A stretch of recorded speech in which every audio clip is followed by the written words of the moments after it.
ಬಂಗಾರ ಯಾಕೆ ಡಲ್ ಆಗಿದೆಯಾ? ಏನಾಯ್ತು? ನಂಗೆ ನಿನ್ ಜೊತೆ ಮಾತಾಡಕ್ ಇಷ್ಟ ಇಲ್ಲ ಅನುಪ. ನಾನು ಇನ್ಮೇಲೆ ನಿನ್ ಜೊತೆ ಮಾತಾಡ್ಲೇಬಾರ್ದು ಅಂತ ಡಿಸೈಡ್ ಮಾಡಿದೀನಿ. ಇನ್ಮೇಲೆ ಪ್ಲೀಸ್ ನನ್ನನ್ನು ಮಾತಾಡ್ಸಕ್ ಟ್ರೈ ಮಾಡ್ಬೇಡ. ಒಂದು ನನ್ನ ಮಾತು ಕೇಳಲ್ಲ, ನಾನು ಹೇಳಿದ ಕೆಲಸ ಮಾಡಲ್ಲ, ನಿನಗೇನ್ ಅನ್ಸುತ್ತೋ ಅದನ್ನೇ ಮಾಡ್ತೀಯ ಅಂದ್ಮೇಲೆ ಇನ್ನೇನ್ ಪ್ರಯೋಜನ ನಿನ್ ಜೊತೆ ನಲ್ಲಿ ಮಾತಾಡಿ? ನಾನು ಯಾವತ್ತೂ ನನ್ನ ಜೊತೆ ಮಾತಾಡಲ್ಲ. ನಿನ್ ಪಾಡಗ್ ನೀನಿರು, ನನ್ನ ಪಾಡಗ್ ನಾನು ಇರ್ತೀನಿ ಅಷ್ಟೇ.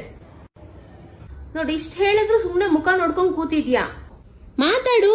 ಒಂಚೂರು ನನ್ ಮೇಲೆ ಕನ್ಸರ್ನು ಕೇರಿಂಗ್ ಏನು ಇಲ್ಲ ಅಲ್ಲ? ಆಯ್ತು ಬಿಡು, ಆಯ್ತು ಬಿಡು. ಇನ್ಮೇಲೆ ನಾನಂತೂ ನಿನ್ ಜೊತೆ ಮಾತಾಡಲ್ಲ. ನೀನೇ ಹೇಳಿದೆ ಅಲ್ಲಮ್ಮ ಮಾತಾಡ್ಸ್ಬೇಡ ಅಂತ. ಮೀರಿನೂ ನಾನು ನಿನ್ ಜೊತೆ ಮಾತಾಡ್ಸಿದ್ರೆ ನಾನು ಹಿಂಗ್ ಡಿಸ್ರೆಸ್ಪೆಕ್ಟ್ ಮಾಡ್ದಂಗ ಆಗಲ್ವಾ? I respect your decision. ನನ್ನ ಹೆಂಡತಿ ಏನೇ ಮಾಡಿದ್ರು ಕರೆಕ್ಟ್ ಆಗಿ ಮಾಡ್ತಾಳೆ. ಸೊ ನಾನಂತೂ ನಿಂಗೆ ಇನ್ಮೇಲಿಂದ ಯಾವತ್ತಿಗೂ ಮಾತಾಡ್ಸಲ್ಲ. ಯಾವಾಗ ಮಾತಾಡ್ಬೇಕನ್ಸುತ್ತೋ ಅವಾಗ ನೀನೇ ಮಾತಾಡ್ಸು. ಇಲ್ಲಿವರೆಗೂ ನಾನು ಕಾಯ್ತೀನಿ. ನೀನಂತೂ ನಿನ್ ಡಿಸಿಷನ್ ಚೇಂಜ್ ಮಾಡ್ಕೋಬೇಡ. ನಾನಿಲ್ಲಿದ್ರೆ ನಿಂಗೆ ಇರಿಟೇಟ್ ಆಗ್ಬೋದು. ನಾ ಒಳಗಡೆ ಹೋಗ್ತೀನಿ. ಅಬ್ಬ, ಇನ್ಮೇಲಾದ್ರೂ ನೆಮ್ಮದಿಯಾಗಿರ್ಬೋದು. ಇವಳು ಹೆಂಗಾದ್ರೂ ನನ್ನ ಜೊತೆ ಮಾತಾಡಲ್ಲ, ಅದ್ ಮಾಡು ಇದ್ ಮಾಡು ಅಂತ ಹೇಳಲ್ಲ, ಆರಾಮಾಗಿರ್ಬೋದು.